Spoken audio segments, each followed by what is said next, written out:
మీరు మాట్లాడతారు. అందరికీ నమస్కారం. ఈరోజు రాష్ట్ర ప్రభుత్వం వరద బాధితులను ఆదుకోవడంలో పూర్తిగా విఫలమైపోయింది. ముఖ్యంగా రేవంత్ రెడ్డి గారు ఆయనే మున్సిపల్ శాఖ మంత్రిగా ఉంటూ ఎప్పుడైనా ప్రీ మాన్సూన్ ముందు నాలాలన్నీ కూడా క్లీన్ చేయాలి. గతంలో కేసీఆర్ గారి నాయకత్వంలో మా తలసాని సీనన్న, కేటీఆర్ గారు హైదరాబాద్ నగరంలో ప్రీ మాన్సూన్లో నాలాలన్నీ కూడా క్లీన్ చేసి ప్రజలకు వరద ఇబ్బంది రాకుండా చూసుకునేవాళ్లు. ఇవాళ రేవంత్ రెడ్డి స్వయంగా మున్సిపల్ శాఖ మంత్రిగా ఉంటూ ప్రీ మాన్సూన్లో నాలాలు క్లీన్ చేయకపోవడం వల్ల ఇవాళ హైదరాబాద్ నగరంలో అనేక బస్తీలు వరద జలాలతో మునిగిపోయి ఇంట్లో ఉన్నటువంటి నిత్యావసర వస్తువులన్నీ కూడా కొట్టుకుపోయిన పరిస్థితి.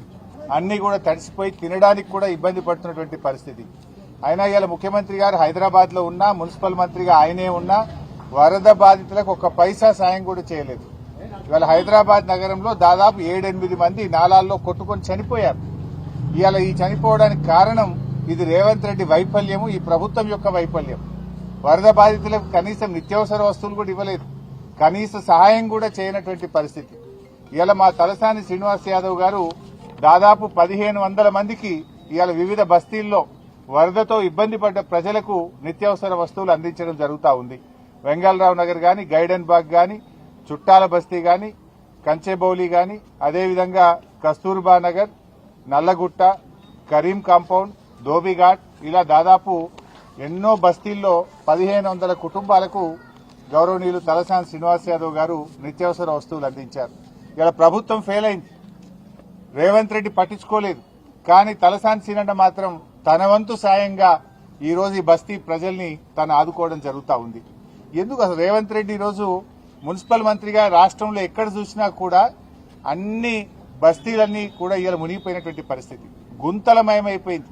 చాలా చోట్ల కరెంట్ ఇబ్బంది జరిగింది, రోడ్లన్నీ కూడా పోయినాయి. ఆ గుంతలు బూడ్చే తెలివి లేదు కానీ 4th సిటీ గురించి మాత్రం ఏదో పోజులు కొడతా ఉన్నాడు. ఉన్న సిటీని పట్టించుకో, ముందు ఉన్న సిటీల్లో నాలాలు సాఫ్ చేయి, ఉన్న సిటీలో రోడ్లను బాగు చేయి. ఇది ఇడిచిపెట్టి కాంట్రాక్టర్ల కోసం 4th సిటీ అని 6 లైన్ రోడ్లు వేసుకుంటూ చేరినాడు. ఇవాళ ప్రజల గురించి నువ్వు పట్టించుకున్న పాపాన పోలేదు. రేవంత్ రెడ్డి ఇవాళ పూర్తిగా బరి తెగించాడు. ఎవడన్నా బరి తెగించి బజార్లో నిలబడితే ఏమంటాం వాడిని? అట్లయిపోయింది రేవంత్ రెడ్డి పరిస్థితి. మొన్న మాట్లాడుతున్నాడు ఆయన, కండువాలు కప్పినంత మాత్రాన పార్టీ మారినట్టు కాదట. కండువాలు మరి ఎందుకు కప్పినాడు? కండువాలు కప్పితే పార్టీ మారలేదని మాట్లాడితే ఇంతకంటే బరి తెగింపు మాటలు ఉంటాయా? అంటే రేవంత్ రెడ్డి ఇవాళ నువ్వు ఏం మాట్లాడుతున్నావు? వాళ్లే మేము పార్టీ మారినాము, కండువా కప్పుకున్నామని వాళ్ళ ట్విట్టర్లో వాళ్లే పెట్టి, మీ పీసీసీ అధ్యక్షుడే 10 మంది కాంగ్రెస్ పార్టీలో చేర్చుకున్నా అని మహేష్ కుమార్ గౌడే చెప్పబట్టే, గాంధీ భవన్ లో మీటింగ్ జరిగితే మీ ఇన్ఛార్జ్ నేతృత్వంలో పార్టీ మారిన ఎమ్మెల్యేలు గాంధీ భవన్ లో వచ్చి మీటింగ్ లో పాల్గొండ్రి.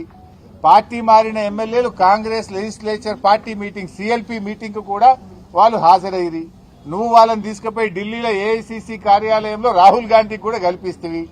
ఇంత ఓపెన్ గా కుల్లా కాంగ్రెస్ పార్టీలో చేర్చుకొని కండువాలు కప్పితే పార్టీ మారినట్టు కాదనే చిల్లర మాటలు ఇలా రేవంత్ రెడ్డి మాట్లాడుతూ ఉన్నాడు.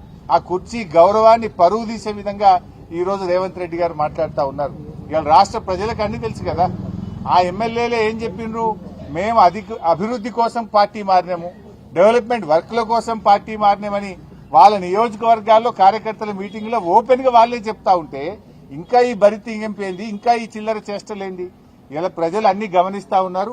సరియైన సమయంలో మీకు తగిన బుద్ధి చెప్తారు. సో ముఖ్యంగా ఇప్పటికైనా ఇలా మా తలసాని సీనన్నను చూసన్న కళ్ళు తెరువు. సీనన్న ఇలా సనత్ నగర్ నియోజకవర్గంలో బస్తీ ప్రజలకు సాయం చేసినాడు. రాష్ట్రంలో హైదరాబాద్ నగరంలో ఎక్కడెక్కడైతే ముంపుకు గురైందో ఆ ప్రజలకు ఆర్థిక సహాయం అందించు, నిత్యావసర వస్తువులు అందించు. ఇప్పటికైనా నాలాలన్నీ కూడా మరి డీసిల్టింగ్ ప్రక్రియ వెంటనే ప్రారంభించండి. ఇలా హైదరాబాద్ లో వీధి దీపాలు వెలుగుతలేవు చాలా చోట్ల. ఆ వీధి దీపాలు వెంటనే వెలిగేటట్టు, పండగ వచ్చింది, బతుకమ్మ పండుగ వచ్చింది, ఆ పండగ పూట కనీసం వీధి దీపాలన్నీ వెలిగేటట్టు చూడు. ఇలా రాష్ట్ర ప్రజలందరికీ కూడా ఇలా బతుకమ్మ పండుగ ప్రారంభోత్సవం జరుగుతా ఉంది. మా అక్క చెల్లెలందరికీ కూడా బతుకమ్మ పండుగ శుభాకాంక్షలు తెలియజేస్తా ఉన్నాం. ఇలా పల్లెటూళ్లలో కూడా ఏమైపోయిందంటే కనీసం బుగ్గలేసే పరిస్థితి లేదు. జనరల్ గా తల్లిగారింటికి పోతుంటారా మా అక్క చెల్లెళ్ళు. ఇలా గ్రామాల్లో కేసీఆర్ గారు ఉన్నప్పుడు మిషన్ కాకతీయలో చెరువులు బాగు చేసి బతుకమ్మ మెట్లు కట్టించాడు, బతుకమ్మ ఘాట్లు కట్టించాడు. పండుగను అద్భుతంగా జరుపుకోవడానికి ఫ్లడ్ లైట్లు వేసేవాళ్లు, రోడ్లు వేసేవాళ్లు, మొత్తం గడ్డి చెక్కించి అద్భుతమైనటువంటి సౌకర్యాలు ఉండేవి. కానీ ఇలా రేవంత్ రెడ్డి పాలనలో గ్రామాల్లో ఒక్క రూపాయి లేదు. పంచాయతీ సెక్రటరీలు అప్పులపాలైపోయినారు. సర్పంచులు లేరు, ఎంపీటీసీలు లేరు. ఎలక్షన్లు పెట్టే ధైర్యం రేవంత్ రెడ్డికి లేదు. గ్రామ పంచాయతీల్లో నయా పైసా లేదు. కనీసం పండగ పూట కూడా కాలిపోయిన బుగ్గలేసే పరిస్థితి లేదు.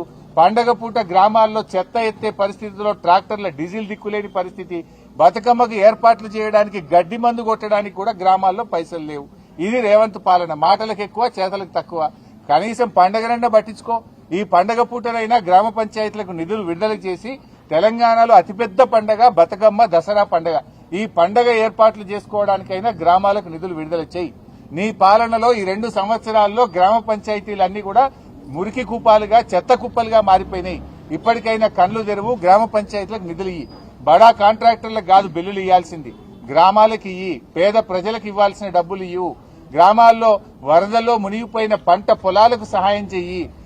వరదల్లో మునిగిపోయిన పేద ప్రజలకు నిత్యావసర వస్తువులు అందించు. వారికి ఆర్థిక సాయం అందించాలని చెప్పి మేము డిమాండ్ చేస్తున్నాం.